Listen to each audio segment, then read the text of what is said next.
Baik, Bapak dan Ibu, kita lanjutkan pada pembicara berikutnya. Bapak Profesor Yudo Giri Sucahyo, PhD, pakar IT, tim gugus tugas percepatan penanganan COVID-19, guru besar ilmu komputer Universitas Indonesia, Ketua Pandi, dan guru saya juga tentunya. Apa kabar, Prof? Baik, Pak Andi, terima kasih sudah diberi kesempatan. Ya. Silakan, Prof. Mungkin ada yang ingin disampaikan? Baik, karena waktunya 15 menit, maka saya mungkin agak cepat, izin slide-nya mungkin bisa ditampilkan. Nah, jadi kalau tadi Pak Hamam, Ketua BPPT yang terhormat, sudah bercerita bagaimana peran BPPT terkait teknologi dari mulai ventilator, lalu kemudian lab BSL dan sebagainya. Luar biasa peran BPPT, dan dari gugus tugas juga sangat mengapresiasi peran dari BPPT ini. Lalu kemudian Pak Arya Damar juga menyampaikan soal transformasi digital, kesiapan internet. Terima kasih Pak Arya sudah menjaga supaya paling tidak aplikasi-aplikasi dan data center Lintas Harta jalan terus. Kami dari Pandi dan juga teman-teman dari APCI juga terus siap siaga supaya internet tidak terganggu. Dan sepakat sekali dengan yang disampaikan Pak Arya tadi, ini saatnya untuk kerjasama Pentahelix. Baik, karena pemerintah tidak bisa bekerja sendirian untuk menangani COVID ini harus dianggap seperti perang gerilya.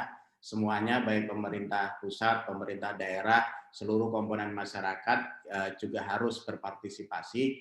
Nggak ada gunanya kita semua bikin protokol kesehatan sampai beratus-ratus kalau lalu kemudian masyarakat tidak dapat mematuhinya. Kami di Universitas Indonesia juga semua fakultas sibuk. Tentu saja yang paling sibuk adalah Fakultas Kesehatan Masyarakat, Epidemiologi. Kita lihat ada Prof. Viku selaku Ketua Tim Pakar, teman-teman dari FK, para dokter, dari ilmu keperawatan, para perawat, termasuk dokter gigi dan sebagainya, semuanya juga sedang sibuk. Teman-teman dari FT kemarin baru saja selesai mengembangkan Coven 20 untuk ventilator, dan sudah didistribusikan di banyak rumah sakit. Teman-teman dari Fakultas Ekonomi dan Bisnis sibuk terkait dengan ekonominya. Lalu kemudian dari Fasilkom kita juga turut serta di gugus tugas. MIPA sibuk dengan sistem informasi geografis. Psikologi bantuin bikin untuk urusan bagaimana mengelola kondisi psikis di era WFH. FISIP, lalu kemudian Fakultas Hukum, kita lihat banyaknya protokol kesehatan yang keluar, teman-teman dari farmasi, dan sebagainya. Jadi ini saatnya seluruh komponen bangsa Indonesia sibuk untuk lalu kemudian kita sama-sama bisa menanggulangi COVID-19 di Indonesia ini. Lanjut. Jadi begitu Maret keluar, ini adalah salah satu situs web yang muncul pertama kali dari Johns Hopkins University, yang termasuk juga banyak dilihat dan di situ melaporkan perkembangan pandemi COVID di banyak negara, lengkap dengan petanya, grafik, dan sebagainya. Lanjut. Nah, jadi kalau kita berusaha membandingkan bagaimana Indonesia dengan negara lainnya, ada 3 situs yang biasanya setiap hari selalu saya kunjungi. Ini salah satunya, nanti yang kedua, ketiga itu juga termasuk yang sering kita kunjungi. Dan Ketua Gugus Tugas, Bapak Legend Doni Monardo juga mengatakan kita harus berusaha keras supaya kita tidak masuk dalam 20 besar. Jadi kemarin-kemarin sih kita masih di 30 sekian dan sekarang udah mulai merangkak ke 27, 26. Simply sederhananya karena memang kita sekarang punya kemampuan yang lebih untuk bisa melakukan tes. Jadi di awal dulu bulan Maret, Pak Presiden Jokowi menargetkan kita harus mencapai 10.000 tes per hari. Sesudah tercapai 10.000, lalu Pak Presiden nambahin lagi, kita harus bisa 20.000 per hari. Dan sekarang ini kita sudah bisa sampai 20.000 per hari. Makanya tidak heran kalau lalu kemudian penambahannya itu juga lebih banyak dari yang biasanya sampai mencapai angka yang 1.000 dan sebagainya. Lanjut. Nah, jadi dan kita masih grafik kita kalau di endcoronavirus.org masih seperti ini. Jadi bersama dengan negara-negara lain termasuk Amerika juga di dalamnya, India, Indonesia, Iran dan sebagainya. Jadi mohon dipahami bahwa meskipun kita masuk dalam masa PSBB transisi atau apapun namanya, sebenarnya wabah ini belum berakhir. Jadi kita semuanya harus menjaga, harus menerapkan protokol kesehatan sama seperti yang kemarin-kemarin, jaga jarak, pakai masker, sering cuci tangan, dan sebagainya. Jadi kalau dilihat dari situs web ini, kondisi kita masih harus berusaha keras untuk menurunkan kurva yang disebut oleh Pak Hamam tadi. Lanjut, next. Nah, lalu kemudian ada satu lagi situs ourworldindata.org, ini yang lalu kemudian membandingkan bagaimana masing-masing negara terkait dengan penanganan yang mereka lakukan. Lanjut, next. Nah, enaknya adalah beberapa situs tersebut juga datanya terbuka, sehingga kita bisa narik untuk kemudian kita melakukan simulasi di kita sendiri. Nah, selaras dengan yang disampaikan oleh Pak Hamam tadi, masih slide sebelumnya, selaras yang disampaikan oleh Pak Hamam tadi, jadi arahan Presiden di awal juga sudah menyampaikan, seluruh daerah agar menangani COVID-19 ini dengan melakukan yang namanya testing, tracing, isolating. Kuncinya sebenarnya 3 itu yang disampaikan oleh Pak Hamam tadi. Jadi kita harus menguji secara masif, lalu kemudian kita harus mampu melakukan tracing untuk mengetahui siapa saja yang positif dan sebagainya, ODP, PDP dan sebagainya. Yang berikutnya adalah kita harus mampu melakukan isolasi yang ketat. Makanya lalu kemudian ada PSBB dan sebagainya. Jadi kalau pemerintah tidak melakukan intervensi, maka yang terjadi nanti bisa jadi kurvanya ada yang seperti di atas naik. Tapi yang kita ingin lakukan adalah kita harus melakukan berbagai intervensi untuk lalu kemudian kurvanya itu landai dan seterusnya. Jadi untuk itu di bulan Maret pemerintah juga sudah membentuk yang namanya gugus tugas percepatan penanganan COVID-19 yang kemudian diketuai oleh Kepala BNPB, Pak Letjen Doni Monardo, dan lalu kemudian selain juga teman-teman dari kementerian lembaga yang bekerja sama sinergi di situ, semuanya masuk, relawan masuk, swasta masuk, industri masuk, komunitas masuk, semuanya bekerja sama secara pentahelix. Kita juga ada tim pakar dari berbagai bidang. Kebetulan saya ada di bidang TI sesuai dengan kompetensi saya. Lanjut, next. Nah, jadi kalau tadi Pak Hamam bicara dari aspek teknologi, lalu kemudian Pak Arya bicara dari aspek kesiapan internet, transformasi digital dan sebagainya, saya mencoba lebih tajam ke aspek teknologi informasinya. Jadi kalau Pak Presiden Jokowi mengatakan bahwa sains, data dan sebagainya itu berada di belakangnya, nah yang sehari-hari kita lihat di baik di situs web ataupun di media, di TV dan sebagainya itu adalah layar-layar seperti ini. Jadi setiap sore Pak Yuri atau Raisa selalu melaporkan kepada masyarakat perkembangan COVID-19 terkini. Yang di atas itu adalah kondisi 20 Mei 2020 di mana kita masih 18.010 dan dalam waktu 1 bulan lebih kita sudah mencapai 66.226. Nah, ini sengaja saya tampilkan keduanya. Yang atas itu pada saat saya diundang oleh salah satu universitas untuk bicara soal peran TIK, lalu kemudian yang sekarang dengan FTII. Nah, ini kita bisa lihat perkembangannya. Jadi yang dulu kita cuma nambah 100, 200, 500, sekarang kita sudah mencapai 1.200, 1.300 dan sebagainya dengan melakukan testing yang 20.000 per hari. Dan kalau kita lihat di sini, mungkin meskipun kita belum selesai dari wabah ini atau pandemi ini, tapi paling tidak persentase yang meninggal yang tadinya 6,6% sekarang turun berhasil ditekan sampai 5%. Yang sembuh tadinya 24%, sekarang sudah mencapai 46,5%. Yang dalam perawatan yang tadinya mencapai hampir 70%, sekarang sudah mencapai 48%. Nah, maunya kita itu adalah yang meninggal 0, yang sembuh makin banyak, yang positif makin turun. Sehingga lalu kemudian kita bisa menyatakan bahwa kita sudah berhasil menangani pandemi ini dan kita memasuki era berikutnya, yaitu yang namanya era normal baru atau adaptasi kebiasaan baru. Lanjut.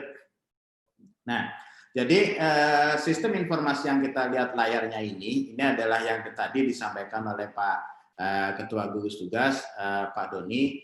Ini adalah dibuat oleh bangsa Indonesia, oleh karya anak bangsa yang lalu kemudian ini menjadi tulang punggung di Gugus Tugas. Dan juga selalu kita sampaikan kepada masyarakat setiap hari. Lanjut slide berikutnya. Nah, jadi di dalamnya nanti kita akan bisa melihat di COVID-19 Go ID itu berapa yang terkonfirmasi positif. Dan ini kita bisa melihat trennya, jadi yang di paling bawah itu ada yang berwarna abu-abu, itu kita bisa geser ke kiri ke kanan, sehingga kita bisa melacak sampai di pertama kali kasus muncul di bulan Maret itu seperti apa. Tentu saja grafiknya terus naik seiring dengan kemampuan kita melakukan pengujian atau pengetesan. Lanjut, next, kita juga melaporkan ke berapa yang sembuh. Alhamdulillah grafiknya juga naik, dan ini yang kita inginkan, bahwa yang sembuh itu selalu lebih banyak daripada yang terkonfirmasi. Yang terkonfirmasi harus ditekan terus supaya lalu kemudian semakin turun. Lanjut, next. Dan kita juga melaporkan berapa yang meninggal. Lalu ini juga grafiknya naik, tapi kalau kita lihat di grafik gabungan, lanjut slide berikutnya. Nah, ini gabungannya. Jadi kita bisa melihat memang yang terkonfirmasi positif makin banyak, lalu kemudian yang sembuh juga makin banyak, yang meninggal berada di kisaran 6%, 5%, dan kita ingin tekan ini terus. Iya. Supaya tidak ada yang meninggal. Lanjut. 5 menit lagi ya, Prof. Siap. Nah, ini adalah kita juga bisa melihat berdasarkan jenis kelamin. Jadi yang meninggal itu lebih banyak yang laki-laki ketimbang yang perempuan. Dan kita juga bisa melihat dari kelompok umurnya. Jadi mungkin kalau ada yang bertanya kenapa yang 45 lebih tidak bisa kemana-mana, kita bisa melihat di grafik itulah. Jadi kalau kita lihat yang meninggal itu didominasi di kelompok umur 46 sampai 59 sama 60 ke atas. Dan kalau kita lihat yang di bawah itu relatif lebih kecil yang meninggal, jumlahnya lebih kecil yang meninggal ketimbang yang lalu kemudian yang di atas 45. Lanjut.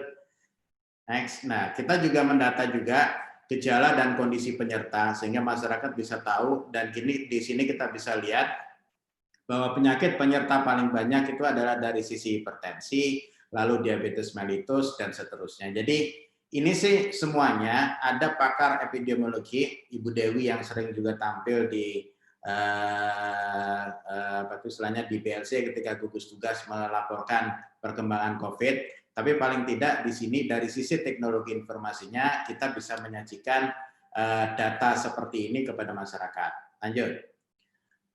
Next. Nah, di COVID-19 Go ID juga kita bisa turun sampai di level provinsi. Jadi kalau kita lihat, ini contoh Jakarta semalam saya capture. Jadi di Jakarta per kemarin itu terkonfirmasi 232, sembuh 373, meninggal 0. Jadi yang begini nih yang kita harapkan. Jadi yang terkonfirmasi semakin turun, yang sembuh makin banyak. Sepanjang yang sembuh itu melebihi yang positif, maka kurvanya sudah mulai bergerak turun, dan syukur-syukur alhamdulillah kalau bisa sih pengennya tuh yang meninggal nggak ada lagi. Jadi dari sini kan kita bisa melihat yang meninggal 0. Ini yang kita harapkan, meskipun kita sama-sama menyadari bahwa Surabaya dan Jawa Timur sekarang kondisinya juga sedang oranye dan merah.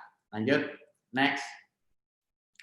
Nah, ini yang fitur yang baru, jadi sesuai yang disampaikan oleh Pak Kepala Ketua Gugus Tugas tadi. Jadi kita juga menampilkan ke masyarakat peta zonasi resiko. Silakan kunjungi COVID-19.go.id/peta resiko, di mana di situ menampilkan kondisi zonasi resiko dari masing-masing kabupaten kota dibagi 4 warna: merah, oranye, kuning, dan hijau. Dan dari inilah, jadi bayangkan bahwa data ini ditarik dari seluruh daerah, kita bekerja sama dengan Kementerian Kesehatan tentunya. Lalu kemudian dari sini kita menentukan indikator-indikator untuk bisa lalu kemudian menyampaikan mana yang hijau, mana yang kuning, mana yang oranye, dan mana yang merah. Dan ini dijadikan dasar untuk pengambilan keputusan. Kalau contoh misalkan Kementerian Pendidikan dan Kebudayaan sudah mengeluarkan surat keputusan bersama bahwa kalau hijau sudah mulai bisa melakukan tatap muka untuk pembelajarannya dengan menerapkan protokol kesehatan. Tapi kalau kuning, oranye, dan merah, mohon maaf sementara harus melakukan PJJ atau pembelajaran jarak jauh atau melakukan kegiatan belajar dari rumah atau BDR. Lanjut, next. Nah, ini jadi nanti di situ kita bisa lihat masing-masing kabupaten kota kalau mana yang oranye dan seterusnya. Lanjut, next. Dan ini adalah indikatornya yang kita pakai. Nah, tentunya ini kita berkonsultasi dengan pakar-pakar epidemiologi untuk kemudian nanti TI kan hanya berupa wadah yang bisa mengambil data, mengolah data, dan menampilkannya kepada masyarakat. Lanjut, next. Dan di COVID-19 Go ID juga ada botnya juga, kalau kita bicara industri 4.0, yang di situ lalu kemudian ada aplikasinya, kita membantu masyarakat, dia mau nanya apa, dan seterusnya, bisa menggunakan yang namanya chatbot tersebut. Lanjut. Nah, lalu kemudian Kementerian Kominfo diberi amanah untuk bisa melakukan tracing kalau kita lihat dari pembagian gugus tugasnya. Dan lalu kemudian Kementerian Kominfo bekerja sama dengan Telkom, dan lalu kemudian lahirlah yang namanya aplikasi Peduli Lindungi untuk membantu aktivitas atau kegiatan tracing-nya. Lanjut, next. Selain itu juga di sistem BLC juga ada mobile application-nya yang lalu bisa melakukan melihat kerentanan daerah, cek gejala, dan seterusnya. Lanjut, next. Ini saya cepat aja supaya bisa 15 menit sesuai waktu. Silakan.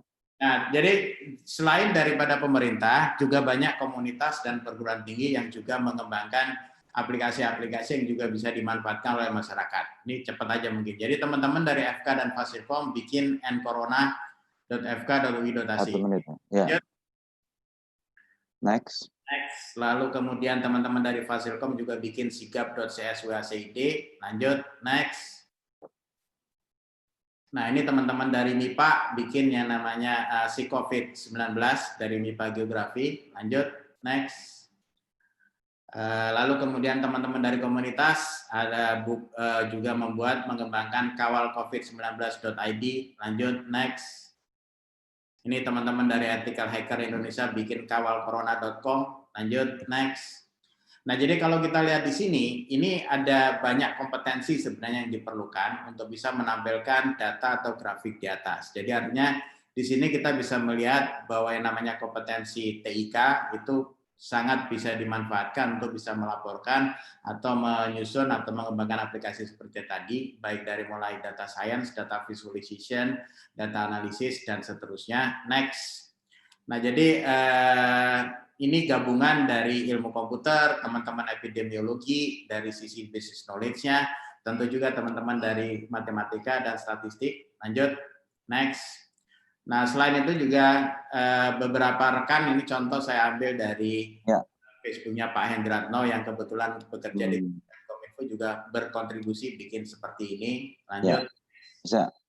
Teman-teman dari Fakultas Kedokteran atau paling tidak banyak dari ya, Prof ya. Juga berusaha menangkap genomic sequence-nya untuk lalu kemudian ditelaah lebih lanjut. Lanjut, next.